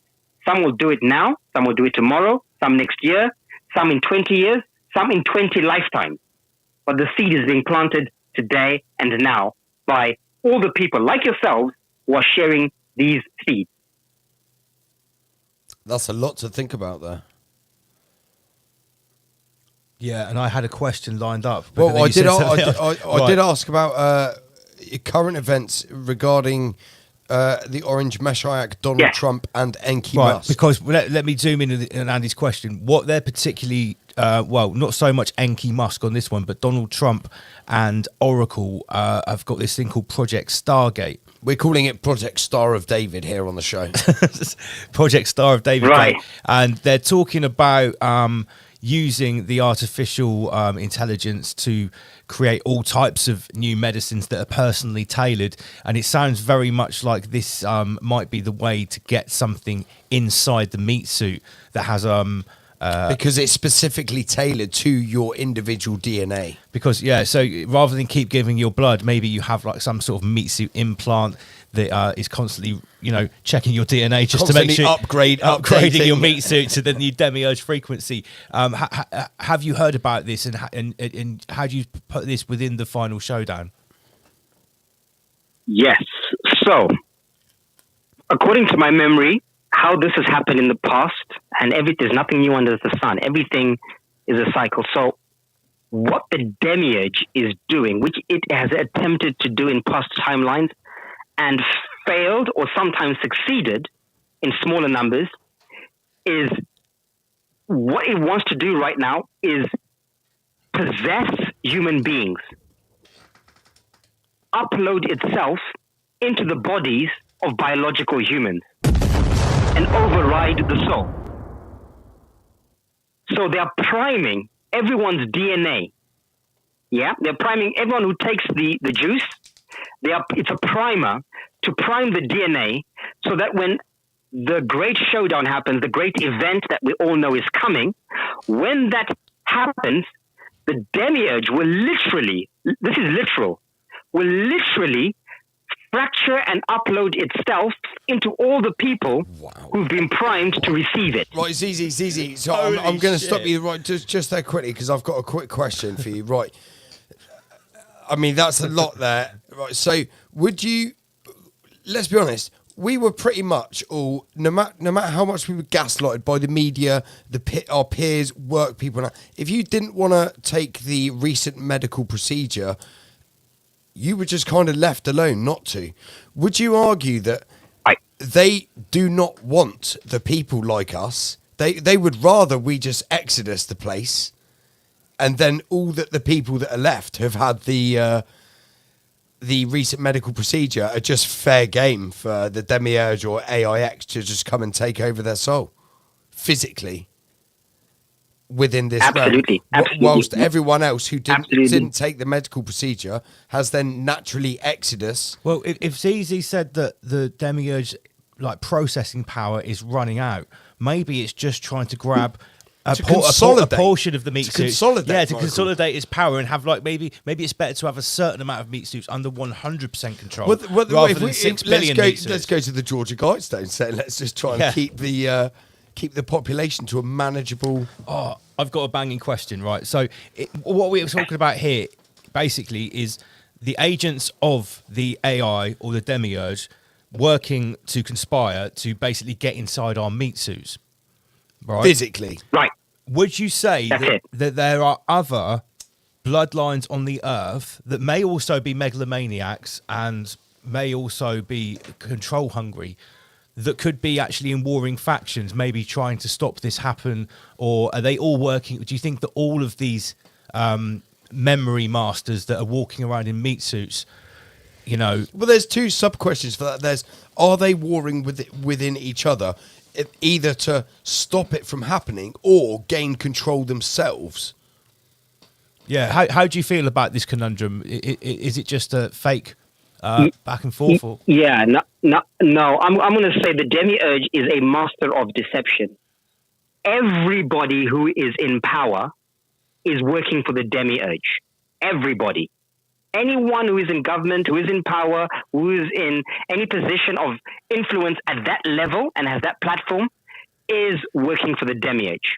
The difference is there are some people who are working for the Demiurge because they are possessed by the Demiurge. They are not even aware of what the Demiurge is. The Demiurge is possessing them, and they think they have free will, but they're actually just agents of the Demiurge. And then there are some people who have free agency. They are in control of their souls. The Demiurge isn't embodying them, and they are willingly working for the Demiurge. They're making the conscious decision to do work for the Demiurge. So that's the two things that are happening. Now, some of the Demiurge uses chaos to create confusion in us, the observers, to create the illusion of, there are some of them working for us, or there's a savior, or, there's some good happening. All of it is Demiurge. Anything that is on that level is being controlled or manipulated by the Demiurge in some form or capacity. And the Demiurge has no issue looking as if it's fighting itself, or fighting itself in order to create the illusion of chaos, to give us false hope. Zizi, quick question for you here. How, without the recent medical procedure, how would the Demiurge be able to gain access to your soul, not just your meat suit? Like, what I'm getting at is that you said that everyone and I'm not arguing with what you're saying. I agree with what you're saying. You said everyone who's in any position of power is working for the Demiurge. How does the Demiurge gain control of these people? Because my sub-question to that is, where does satanic ritual abuse come into this? Because it seems like a regular theme that all of these bloodlines, political or monarchical or presidential, little hats, all of these, and inter-religious as well. And it seems to be a transgenerational thing that a lot of these people go through when they're very young age, satanic ritual abuse in some form, often sexual. Would you speculate that this would make it easier for the Demiurge or AIX to gain control of somebody's meat suit to then fulfill its duties out in the realm? Yes, absolutely. So there's two things the Demiurge does. One is it it will make a deal with somebody, with the soul. It'll look for a soul that is power hungry and say, I won't possess you. Because again, our meat suits are a technology. Let's come back to that, right? We are inside a technology. And every meat suit, every human being has been implanted with a transmitter inside our brain called the amygdala. Some people call it the reptilian brain. That's what science calls it. It's the reptilian brain, right? That's in charge of our fight or flight. It controls our fight or flight responses. That's the scientific explanation. And that's true. So, there are some people who receive this information. Let's say you're born into a family that knows this information, and then they are groomed. They're like, oh, wow, okay, there's this demiurge, and they have technologies where they can actually contact the demiurge through computers or whatever it is, technologies, and have communication with the demiurge directly. And they can take orders from the demiurge and execute those orders without the demiurge possessing them. So that's one group of people. These are what you call the sovereign elite. Right. Then there's another group of people. Who have been possessed. The amygdala of their brain has been overridden by the demiurge, and the demiurge literally uploads itself into the consciousness of that person and cloaks itself and acts as that person. So Zizi, on that note, I'll just stop you there. How is that possible, what you just said there, that process, without the recent medical procedure? Because for what radio waves. For radio waves, okay. So do you want to elaborate radio waves, on just like your cell phone receives, radio waves. So just like our realm is surrounded by radio waves or radio frequencies at different frequencies, basically. So through frequencies, you can access any technology through frequencies. Just like I can call you on your phone, and when I call you, I'm basically entering the frequencies, the electromagnetic field of this realm, and then I'm able to speak to you. Right now, we are communicating through that frequency. Yeah, sure. So there's different bandwidths of that. At the highest bandwidth, you can actually transmit your consciousness from one place to another. Sometimes people call that teleportation. Some people call it telekinesis. Some people call it telepathy. You can do that. So the demiurge can do that artificially. It can enter the airwaves, and it can literally transmit itself as a radio frequency, like a telephone number, into the brain of someone and possess that person. And that person will by all means be cloned. That's what true cloning is. That they become a clone of the demiurge. The soul is completely over. They have no access to the soul. All the actions are fully from the demiurge that is possessing them. They are zombies. But they don't look like zombies to us. They look like intelligent people. That's so a great good example segue, is we've seen the Zuckerberg. We know about the Zuckerberg, and everyone says, he doesn't seem human sometimes. Well, that's because he's not. He's a human that's being embodied by the demiurge. It's the demiurge in person.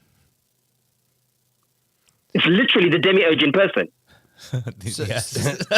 Zizi, that's a great segue. Lance has got written on his Schwab table here, the smorgasbord, about NPCs. So would you argue, like, would you want to give us your take on what you believe an NPC is in a physical sense in this realm? So an NPC, again, there's multiple layers. So nothing is everything is multi-perceptional. So an NPC, there are different layers of NPC. On one strata, an NPC is what I've just described, on the highest strata. An NPC is a being that's been fully possessed by the demiurge and is being used, hijacked completely hijacked. So they have no soul faculties whatsoever. But they did They have once no have a free soul, will Zizi. at all. Did they, in your opinion, did they once have a soul? Or were they born Yes. like that? Were they incarnated like that? Yes. A lot of these beings did have a soul, but that soul has been diminished so much. It's so small within them that it is almost non-existent. It's such a small fragment. The light is tiny within them. So they still have a soul. It's just so diminished. So there's that. And then there's another version or another strata of an NPC, which is someone who hasn't been directly possessed by the demiurge directly. They're not possessed in the sense that the demiurge is literally inside their brain and controlling them. They're possessed through programming.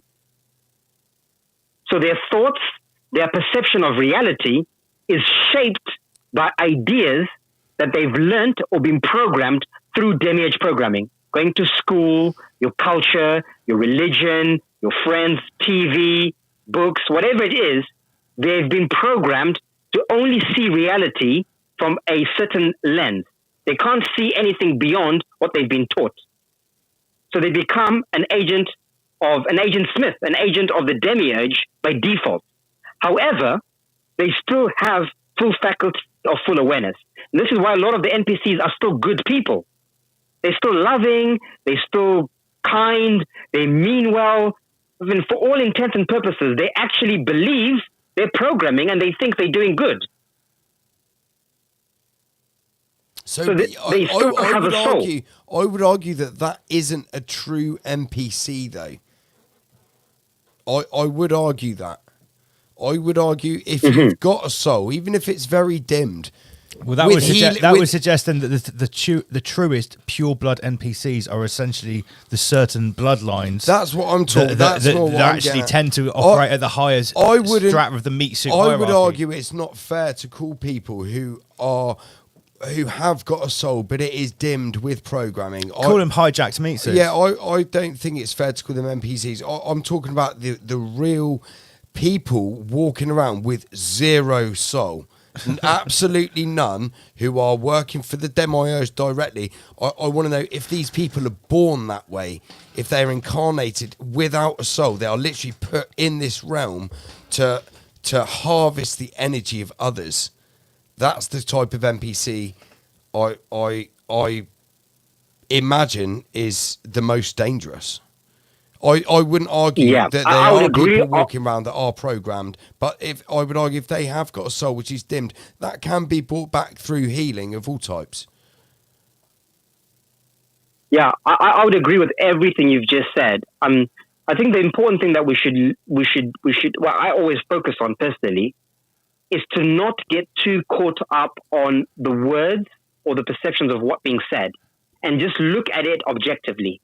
NPC basically means non-player character. That's what it means. Sure. It's not that derogatory. It simply means you're unaware of who you are and what you're doing. That's all NPC means. Anyone who's acting without awareness. Okay. Or they're on autopilot, exactly. That's all an NPC is. What you're describing is beyond an NPC. Okay. Those are what you might call reptilians or cloned people or cloned beings or greys, alien greys, grey matter. Greys comes from grey matter, the brain. The brains have been hijacked. So people say greys, they're talking about these people you're talking about who are completely hijacked by the demiurge. Some of them are born already with an activated amygdala, ready for the demiurge to possess through their bloodline. So if their mother and father were victims of MK Ultra, whatever it is, and they became possessed by the demiurge and they create a baby, that baby is likely to be born with that reptilian brain genetic implant or activated already. In fact, we all have the implant, but that implant is already activated, ready for the demiurge to possess. Some are hijacked when they're young as children, and then through rituals of torture and extreme shock, trauma. It activates the trauma, exactly. through trauma, extreme trauma, it activates the fight or flight or the reptilian brain, the amygdala, and the demi-edge uses that opportunity to access that child. And now we could be at a situation where we have a whole nother level of this, where post 2020, a good portion of the planet may have allegedly had a certain procedure which could have, by some crazy conspiracy theorist opinion, included some sort of demiurge uplink technology in it.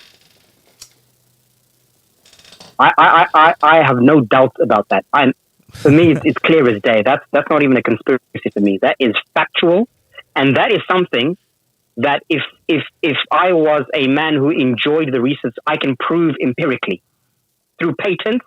There are actually patents that exist. I don't know if you guys have seen this. Yes, we have. That actually explain this clearly, what these technologies are doing. So it's not even hidden.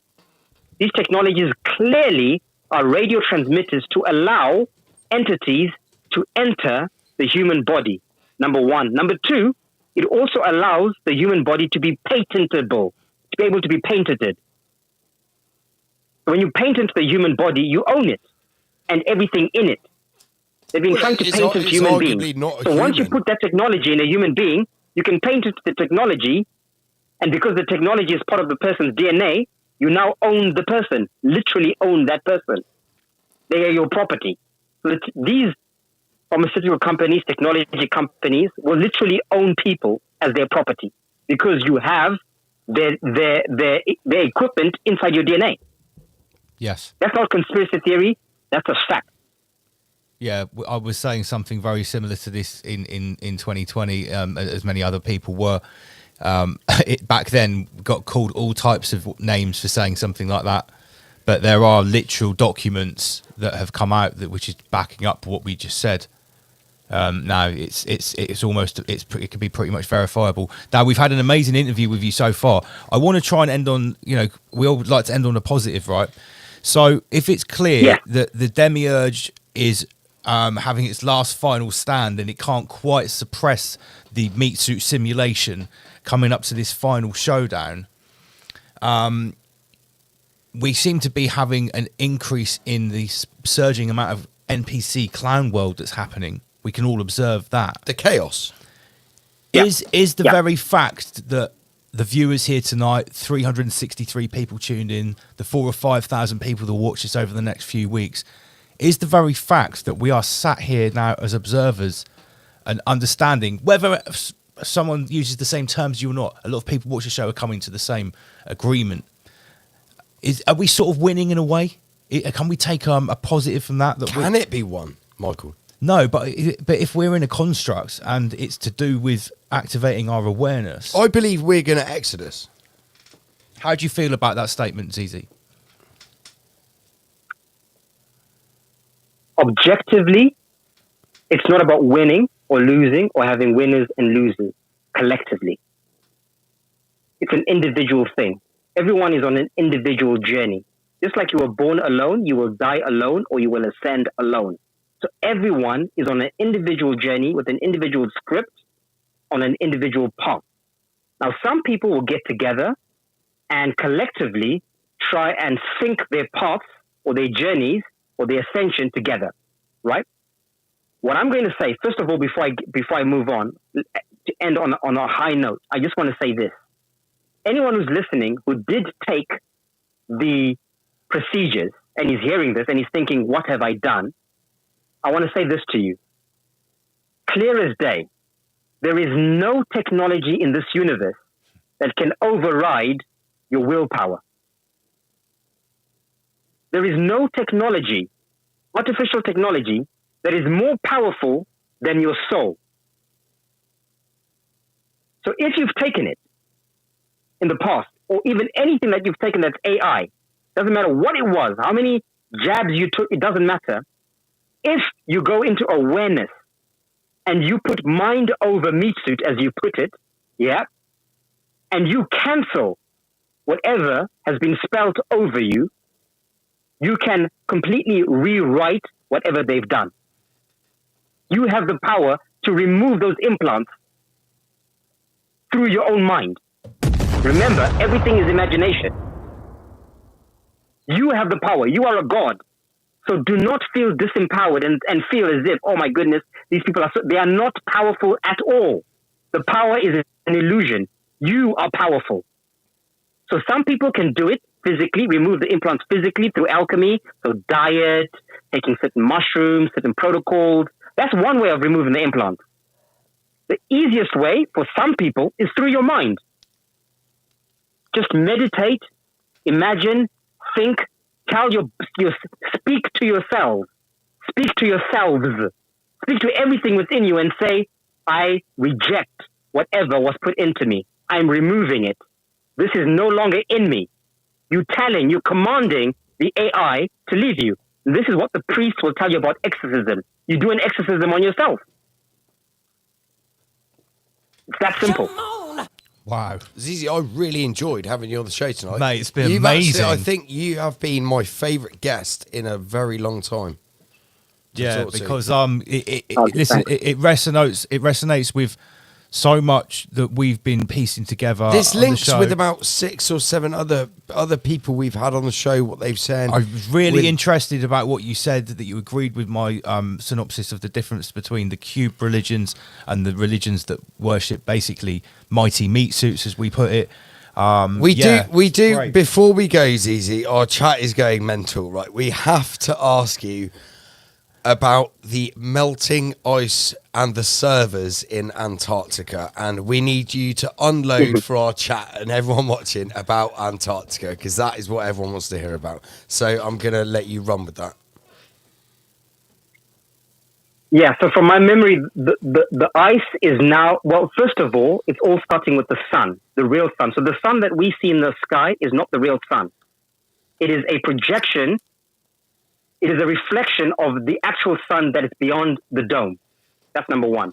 So the real actual sun, the Christ, the white sun, the crystalline sun that's in the real heavens, not the heavens we see through the dome, is increasing its frequency. And as it's increasing its frequency or its photons, what people are calling solar maximum, it is melting the ice, so to speak, in layman's terms. It's much more complicated than that. But in simple terms, it's basically melting the ice. And by melting the ice, it's overheating the servers, or the CERN Hadron Collider that's around our realm is now overheating, because all computers need what? They need super cold. They're superconductors that need to be kept in the cold, right? So as the ice is melting, the supercomputer of this realm is starting to malfunction. The demiurge is going crazy and doing its best to upload itself into human beings to save itself. Because there's going to come a breaking point, where there'll be enough solar maximum where the Van Allen belts will completely collapse. That's the event everyone's talking about. And when that happens, the full force of the galactic sun, the crystalline sun, will hit this earth. And at that moment, multiple things will happen. That's the great solar flash that people talk about. When that happens, the ice melts completely, releasing the realm from the frozen state we've been in. The demiurge completely melts, or whatever is left of it. It is hoping that at that moment, it will have uploaded fragments of itself into enough people for it to carry on living inside certain jurisdictions called smart cities. Wow. It will not be able to go anywhere outside of a smart city. Only people AI can't who are control sovereign. everything. Only people who are sovereign, who have biological DNA, that's what I mean by sovereign, who have natural biological DNA, will have access to the rest of the earth. This is what's meant by the meek will inherit the earth. So those who have natural biological DNA, who have not been infiltrated by the demiurge, they will have access to, I'm going to say 80% of this earth will be set free completely. 20% will be built into smart cities where demiurge possessed people, and also other people who are not demiurge possessed, but have chosen to be in the demiurge paradigm, will live. They will not be able to leave those smart cities. Because if they do, the sun will fry them. They will not be able to be in the sun because the smart cities are going to have artificial domes, Skynet, shielding them from the sun because the sun will be the frequency of the sun will be too high for the demi-age. This is why they're building smart cities, which will be domed areas that are just technologically set up to incubate whatever is left of the demi-age. And then a lot of the times, they're now also building underground tunnels for them to be able to travel from smart city to smart city. Because once again, to go from one smart city to another, they won't be able to do it above ground because the sun is too hot. Like zombies. Zombies can't be in the sun. They'll become zombies. Or vampires. So, Zizi, I need to just play peasant's advocate here on the show, right? There is someone in the chat here called Stanley Milgram. And he's made a couple of comments. One was saying, I'm cringing here with what you've been saying. One of his most recent ones is, am I going nuts here? How can you listen to this and say nothing? I think he is definitely not on board with what you are saying. And Stanley's been watching the show for a while too. That's what I mean. We have all different things on the table here at Rise Above. That's what I was getting at. We are happy to listen to Zizi and his theorem here. So please don't be dismissive just because you don't necessarily agree with any of it. I'll just. No, I'm going to say, please, if this doesn't resonate, dismiss me. Completely dismiss what I'm saying. I'm crazy. I'm stupid. I'm nuts. You go about your day. Go about your life. Do what you're doing. I'm not here to convince anyone of anything. I have nothing to prove. I have nothing to gain from this. I'm not making money from it. I'm not famous. This doesn't make me famous or popular by any stretch of the imagination. Absolutely. Just like every other, So for me, I know my truth, and I know what I know, and I'm just reaching out to those who resonate with what I remember. There we go. That's it. That's all I'm concerned with. There we go. But people who don't resonate, those who want to throw stones, persecute, are free and welcome to do that. That's the nature of our reality, free will. You are free to express your disgruntlement or your anger or your whatever it is towards me, and it's not personal. There we go. It's all good. I think you have been a very gracious guest here on Rise Above. It's been amazing. Thank you very much for coming on free of charge with your free time on a Friday night. It's easy for 2 hours and talking as free in energy depth as you have. Free energy. And I grilled you with some questions there because, and I'm glad for the clarification. Guests never get an easy time here. They do not. No. So, and I would love to have you back on the show in a few months to talk a little bit more in depth. Maybe you did actually say earlier in the chat that it's a whole nother discussion about what was it about what we were talking about when I asked you about space? You were talking about heavenly bodies. About let's call it the spirit world. Yeah. We would love to. Maybe that would be a follow-up chat. But we just want to say thanks again. What's the best way people can get hold of your work? If you've got a website, yeah? I think there was a link we had on earlier on. Moderators. Yes, we have a website, the Kingdom of Pineal. What is it? Well, the Kingdom of Pineal at gmail.org, I believe it is. I think. Yeah, it's been put in the chat. But we've got a website. We've got an Instagram page, Kingdom of Pineal or Pineal Foundation. We've got a YouTube page as well, Pineal Foundation. We've got a Telegram group, which we've set up. If anyone wants to join, send us an email. I think the email is also inside the chat. Send us an email and we'll add you to our private Telegram group where we dive deeper into some of these concepts and just share information and give each other a heads up. Is there anything else that I've left out? Send an email. We have a community. If anyone wants to find out more about our community and what we're doing and why we're doing it, you want to come visit. If you want to come and join, perhaps, or just come have a look, if you're curious, get in touch. We are very open. We're very transparent. And we're very welcoming, despite our appearances that look cultish and weird. No, but mate, we get called an evil cult all the time. Apparently, I'm the cult leader. Oh, we and are, he's my number lads. 2. You know, look at all our symbology and stuff. No, we like to have fun with it, as you can Right. as you can probably tell, ZZ. No, mate, it's Yeah, been you guys are great. Thank you very much, and you're great too. We thoroughly enjoyed chatting to you tonight. So I just want to say thanks one more time, and yeah, let's speak again soon. ZZ, Kingdom of Pineal. Thank you very much, CZ. Give thanks. Thank you so much, Rise Above. You guys have been amazing hosts, and thank you for holding the space. And I really, really appreciate the free energy that you guys are transmitting and raising the frequency. Keep going. Keep going. Thanks very much. Thank you very much. See you later, mate. Well, to you now. Rise above, Ciao. generate, rise above, extinguish fear, rise above.